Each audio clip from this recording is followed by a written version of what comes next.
চলে গেলেন ভারতের অর্থনৈতিক সংস্কারের রূপকার ও সাবেক প্রধানমন্ত্রী মনমোহন সিং। বৃহস্পতিবার রাতে নিজ বাড়িতে হঠাৎ অসুস্থ হয়ে পড়লে দ্রুত তাকে নেওয়া হয় হাসপাতালে। রাত 9:51 তাকে মৃত বলে ঘোষণা করেন Naya Dilli All India Institute of Medical সায়েন্সের কর্মরত চিকিৎসক।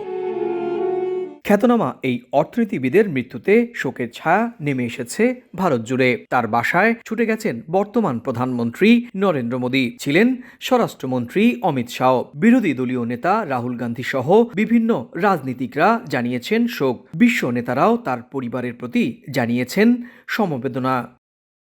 মনমোহন সিং এর মৃত্যুতে শুক্রবার সব সরকারি কার্যক্রম বাতিল করা হয়েছে। 7 দিনের রাষ্ট্রীয় শোক ঘোষণা করেছে ভারতের কেন্দ্রীয় সরকার। এ সময় সরকারি ভবনগুলোতে পতাকা অর্ধনমিত রাখা হবে।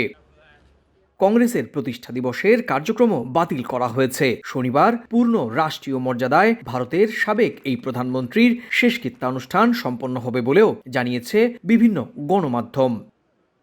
চলতি বছরের শুরুর দিক পর্যন্ত রাজ্যসভার সদস্য হিসেবে দায়িত্ব পালন করছিলেন তিনি।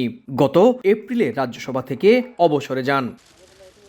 মনমোহন সিং 1971 সালে ভারত সরকারের বাণিজ্য মন্ত্রণালয়ের অর্থনৈতিক উপদেষ্টা হিসেবে যোগদান করেন। পরে 1991 সাল থেকে 1996 সাল পর্যন্ত অর্থমন্ত্রীর দায়িত্ব সামলান। পরে 2004 থেকে 2014 সাল পর্যন্ত 2 মেয়াদে ভারতের প্রধানমন্ত্রী হিসেবে দায়িত্ব পালন করেন ডক্টর মনমোহন সিং।